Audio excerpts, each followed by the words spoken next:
আমার প্রতি এরকম অবিচার করলো, তার জন্য জলপাইগুড়ি জেলার তৃণমূল কংগ্রেস চেয়ারম্যান হিসেবে আজকে থেকে আমি পদত্যাগ করলাম। আমি শুধু না, দল বল সবাই বলো, সবাই নামটা নেম দেখতে পাচ্ছি 2 মিনিট 3 মিনিট ইয়ে করলো, তারপরে নামটা ঘোষণা বলতে চাইনি, কিন্তু দেখলাম প্রায় 3-4 মিনিট পর তার নামটা মুখ্যমন্ত্রী কিন্তু আমাকে চায়। রাজগঞ্জ সিটটা কি হারাতে চলেছে তৃণমূল কংগ্রেস? সাংবাদিকদের ডাকা হয়েছে, সে বিষয়ে বিস্তারিত আমাদের জলপাইগুড়ির প্রাক্তন সভাপতি, বর্তমান জেলা পরিষদের মেন্টর চন্দন ভৌমিক যেটা বললেন, আপনারা নিশ্চয়ই অবগত আছে এবং নিশ্চয়ই আপনারা এসেছিলেন ঘোষণার পরপরই যে কিছু কর্মী প্লাস আমিও, যে 98 থেকে যখন তৃণমূল দলটা গঠন হয় তখন থেকে দিদির সাথে আমি ছিলাম, দলটা করেছিলাম। এবং সৌভাগ্যের বিষয়, উত্তর বাংলায় মানে কাউকে 6 বার টিকিট দেয়নি। উত্তর বাংলা একটা না একই বিধানসভায়, সেখানে আমাদের সর্বভারতীয় তৃণমূল কংগ্রেস নেত্রী 2001-এ দিয়েছেন, 2006-এ দিয়েছেন, হেরেছি, 2009 বাই ইলেকশন দিয়েছেন, 2011-তে দিয়েছেন, 2016-তে দিয়েছেন, 2021-এ দিয়েছেন।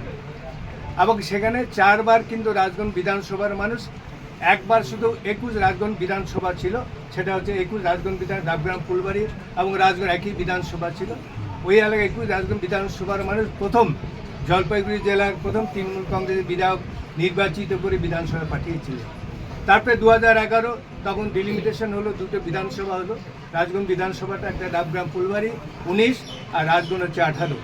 সেখানে 2011, 2016, 2021 পরপর 3 বার 18, 21 রাজগঞ্জ বিধানসভার মানুষ, সমস্ত স্তরের মানুষ যখন যারা দায়িত্বে ছিলেন, ব্লক সভাপতি থেকে শুরু, অঞ্চল সভাপতি থেকে শুরু করে আমাদের মহিলা সভায়, সবাই কিন্তু পরিশ্রম করে টানা 4 বার আমাকে বিধায়ক করেছে।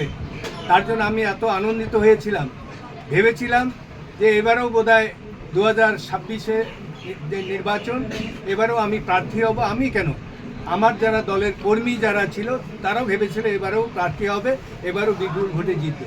কিন্তু যখন তালিকাটা প্রকাশ হয়, হঠাৎ কর্মীরা সবাই ভেঙে পড়ে, আর কি, যে নাম ছিল না অনেক কারণে, যাই হোক বয়সজনিত কারণে, যে কারণে হোক সেই তালিকা থেকে নামটা বাদ দিয়ে সেখানে স্বপ্না বর্মন 18 রাজগঞ্জ বিধানসভার প্রার্থী হন। তার জন্য আবেগতাড়িত আমাদের তৃণমূল কংগ্রেস কমিশনের প্রত্যেকটা ছিল, প্রত্যেকটা অঞ্চল সভাপতি, প্রধান, পঞ্চায়েত সমিতি সভানেত্রী, পঞ্চায়েত সমিতি যারা ছিলেন, মহিলা নেত্রী, আইনটি থেকে শুরু যুব থেকে আবেগতাড়িতভাবে কিছু কথা বলেছিলেন। এবং আমিও বলেছিলাম আবেগতাড়িতভাবে, যেটা বাস্তব ঘটনা। আমি কি বলেছিলাম যে আজকে থেকে আমি জলপাইগুড়ি জেলার যে তৃণমূল কংগ্রেস চেয়ারম্যান আমি অব্যাহতি চাচ্ছি, আমি তৃণমূল কংগ্রেস দলের চেয়ারম্যান হিসেবে পদত্যাগ করব। আবেগতাড়িতভাবে লিখিত কিন্তু এখনও দেইনি। কিন্তু সেটাই যাই হোক, আপনারা সাংবাদিকতা করেন, আপনাদের মাধ্যমে সেটা বিরাট আকারে সেটা ফলাও করে লেখা হয়। তাই গতকাল আমাদের মেন্টর চন্দন ভৌমিক যেটা বলল, আমি সত্যি ভাগ্যবান যে দিদি আমাকে সর্বভারতীয় নেত্রী, 3 বারের মুখ্যমন্ত্রী, এবারে 4 বারের মুখ্যমন্ত্রী হবেন। উনি যে নিজে ফোন করেছেন আমাকে এবং আমাকে ডেকে পাঠিয়েছেন আমাদের শিলিগুড়ির মেয়র, বলছে দিদি তোমার সাথে কথা বলবে এক ইয়েতে, তুমি আমার বাড়িতে আসো। তখন 9:45 বাজে। যাই হোক আবেগতাড়িতভাবে আমি দিদিকে বললাম, আমার তখন চোখে জল আসে, দিদিও খুব দুঃখ প্রকাশ করলো। সত্যি আমি ধারণা করতে পারি এরকম হবে। তুমি চিন্তা করো না, দল তোমার পাশে আছে, আমি তোমার পাশে আছে, তুমি এক নজরে দলটা করবা, কোনো প্রস্তাব, কোনো মতামত কাউকে তুমি দেবে না। এবং তার জন্য সত্যি আবেগতাড়িত যে একজন 3 বারের মুখ্যমন্ত্রী এবং এত কষ্ট করে ভারতবর্ষ আজকে কেন্দ্রীয় সরকার যেভাবে আমাদের রাজ্য সরকারকে যেভাবে বঞ্চনা করছে, সেই বঞ্চনার প্রতিবাদও যেভাবে আমাদের মামাটি মানুষের সরকারের মুখ্যমন্ত্রী যেভাবে লড়াই করছেন, আমরা সত্যি ভারতবর্ষে অনেক ডবল ইঞ্জিন অনেক রাজ্য সরকার আছে, এরকম এসআর থেকে শুরু করে যেভাবে আন্দোলন করছেন, তার কথা আমি কোনোদিন ভুলতে পারবো না। তাই উনি যখন ফোন করেন, আমার চেতনাবোধ ফুরে গেল, যে আবেগতাড়িতভাবে যেটা আমি বলেছি সেটা আবেগতাড়িতভাবে আমি বলেছি, আমি আপনার দলেই করব, অন্য দলে যাব না। আপনি যা দায়িত্ব দেবেন সেই দায়িত্ব আমি পালন করব। বলা যেতে পারে না, নিশ্চয়ই একটা নেত্রী প্লাস তৃণমূল দলটা করেছেন, কংগ্রেস থেকে অনেকে দল করেছেন, কিন্তু সে দলটা টিকতে পারেনি। একমাত্র মমতা মানে 28-29 বছর ধরে এই দলটা টিকিয়ে রেখেছে এবং 3 বার মুখ্যমন্ত্রী হয়েছে। তার গুরুত্ব যদি আমি না দিই, কারকে গুরুত্ব দিই? স্বপ্না বর্মনের এজেন্সি হিসেবে কি আপনি কাজ করলেন, এজেন্ট হিসাবে? আমি তো বললাম দল যেটা সুভাষবাবু দল যেটা ঠিক করবে দল আমাদের জলপাইগুড়ি জেলা দলীয় বললাম তো দলীয় কার্যালয় থেকে যেটা আমাকে নির্দেশ দেবে সেই নির্দেশ আমি পালন করব।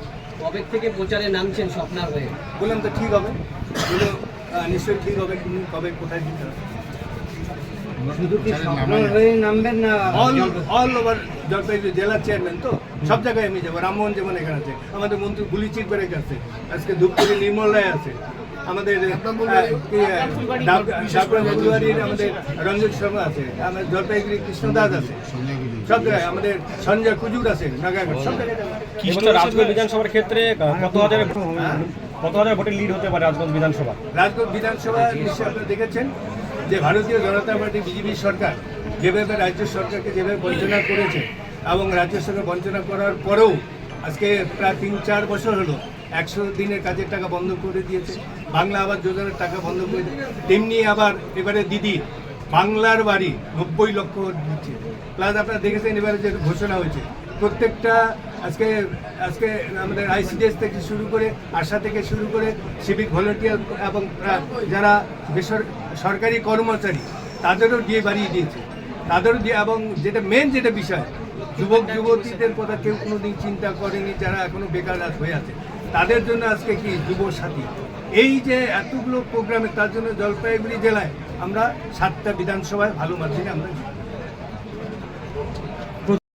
তুমি যাতে দলটা করতে পারো, প্রশাসনিক কাজে করতে পারো, সর্বতভাবে ইলেকশনের পরে তোমাকে সেরকম একটা দায়িত্ব দেওয়া হবে বলছে। তাই আমি যেটা ভাবি যে আজকে নেত্রীর মতো এরকম নেত্রী আমরা কোথাও খুঁজে পাবো না, সেটা আবেগতাড়িত যে কোনোভাবে হোক না কেন সেটা হয়েছে। তাই আমি তৃণমূল কংগ্রেস দলেই করব এবং নিশ্চয়ই সভাপতি এখানে আমাদের দলীয় সভাপতি আছে, মন্ত্রী ভাই আসো, দলীয় সভাপতি এখানে আমাদের আজকের এই আজকে সাংবাদিক সম্মেলনে আমাদের মধ্যে উপস্থিত আছেন জলপাইগুড়ি জেলা তৃণমূল কংগ্রেসের সভাপতি আমাদের বহুয়া গোপ থেকে শুরু করে আমাদের জলপাইগুড়ি যুব তৃণমূল কংগ্রেস সভাপতি রামমোহন রায় এবং আমাদের পশ্চিমবঙ্গ সরকারের অনাগত শ্রেণী আদিবাসী কল্যাণ দপ্তরের মন্ত্রী গুলিচিক বেড়াই, জলপাইগুড়ি জেলা পরিষদের মেন্টর আমাদের চন্দন ভৌমিক, জলপাইগুড়ি কিষাণ তৃণমূল কংগ্রেস সভাপতি দুলাল দেবনাথ সমিতির সভাপতি রূপালী দে সরকার, রাজগঞ্জ পঞ্চায়েত সমিতির দলনেত্রী, আজকে আমাদের সর্বাণী ধারা থেকে অনেকে প্রধান, অনেকগুলো প্রধানগুলো আছে, লক্ষ্যমন আছে, ডিপিজে অনেকে দেখতে পাচ্ছেন, সবাই আমার পিছনে আছে, সবাই আমার পিছনে আছে। কাজে দল যখনই যেটা দায়িত্ব দিবে সেই দায়িত্ব আমি পালন করব এবং চেয়ারম্যানের কথাটা নিশ্চয়ই আমাদের সবার নেত্রী আছে, সবার নেতৃত্ব চেয়ারম্যানের কথা চেয়ারম্যান এটা সম্পূর্ণটাই আমরা আমাদের দাদার আশীর্বাদ নিয়ে আমরা সবাই মিলে একসাথে করবো এখানে জলপাইগুড়ি জেলাতে, এটাই হচ্ছে। তবে কি থেকে নিয়ে প্রচার নামবে? বেরোচ্ছেন? হ্যাঁ, এইটা তো আমাদের একটা যখনই দলীয় নির্দেশ আলোচনা আসবে, হবে। যখনই আলোচনা করে